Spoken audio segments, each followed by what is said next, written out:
Now, we had a collection in this department that consisted of these brass instruments and clocks and things that you see around the room here. We have had these have always been in the department, sitting in storerooms and in dungeons after they got used back in the 1880s. And that's what I inherited. When I was put in charge of this collection back in 1980, I inherited a collection of scientific instruments, for the lack of a better word. The Surveyor General in Queensland, of course, was in control of time.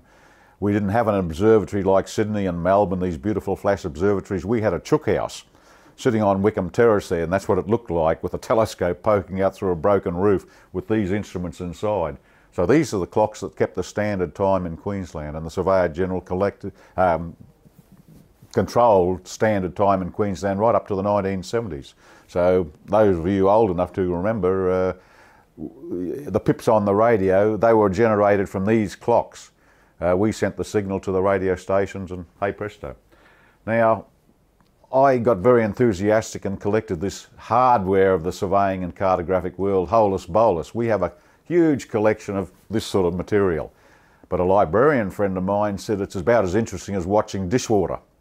And I said, what do you mean? And she said, well, you've got physical objects. And so we changed direction. She suggested that I collect the social history of surveyors and cartographers.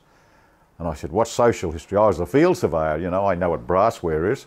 But anyway, she said, get their histories, find out what they actually did, how they lived. And so we have a list of 700 dead surveyors in Queensland from 1839, when the first three surveyors, Dixon, Stapleton and Warner, arrived in colonial Moreton Bay to open up the area for free settlement. So 700 dead surveyors. So then I bought myself all the births, deaths and marriage records around Australia. I became a one-man genealogical society. And so far we've traced the relatives of all those 700 dead surveyors and people like that. And we've approached them and said, what have you got? And this is where the material is. It's not sitting in state institutions and beautiful art galleries. It's all under the beds at home. And when I started this back in 1980, I hadn't a clue about family history. I was a surveyor. And so I learnt and got better and better and better. And that's the benefit of this collection. It all comes from private people, and they're only quite happy to donate. Now I'd like to show you the first, what started me on this journey of family history is the cartographers in the department would bring me survey plans. When I came in from the field back in the 1980s, they'd bring me survey plans with this beautiful artwork done by this surveyor, Clarendon Stewart. He was the first surveyor in Bowen in 1862. And he'd draw the plan of the blocks of land, then he'd draw some Aboriginals there looking at the view or spearing fish. And I thought, well, that's interesting, in fact. A surveyor artist. A lot of surveyors were artists because they were trained in their training to draw mountains and rivers and features and that sort of thing. Anyway, I traced his relatives to Sydney, and they invited me to Sydney. They said, come down, we've got some beaut material about Surveyor Stewart. So I went down and I gave them what I had, and they gave me photographs of Stewart and other things. But they said to me, did you know he was a one-armed surveyor? Now, this is 1862 this bloke was operating in. And I said, yeah, I knew he was a one-armed surveyor because when in 1865 he left Bowen to survey Townsville, he went up to survey Townsville. The Bowen newspaper printed in their paper, one-armed Stewart's come up to Cleveland Bay to survey the town.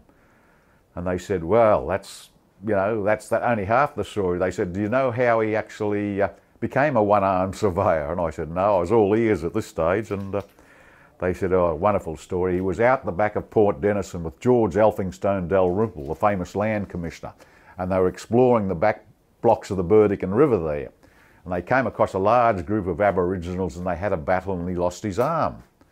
And I thought, oh, this is a wonderful story. So I came quickly back to Brisbane, ready to write this up in our local surveying magazine. And this librarian, the same librarian, looked at me and said, that's a lovely story, Bill, but are you sure about the facts? And I said, what do you mean? She said, that's oral history. So I learnt my second lesson about scientific or historical research. Oral history. I said, what's that? And she said, well, it's been passed down through generations, so it may not be true. So I thought, all right, he's a government surveyor. He's going to lose an arm. He's going to be sick. If you're going to be sick in the public service, you have to fill out a sick leave application. So I went to the State Archives and found his sick leave application of 1863 to the Surveyor General, the actual letter he wrote. Dear Sir, I wish to apply for 3 weeks leave of absence. I was out the back of Port Denison Bowen last weekend shooting ducks on a lagoon and the gun blew up and blew my left hand off. So it was absolutely nothing about Aboriginals or battles or exploration or Dalrymple or anybody else. So that was the salutary lesson I learned from that. Everything you should check after that, and that's what we've done. So these 700 dead people, we've got to their relatives and got their stories and their material.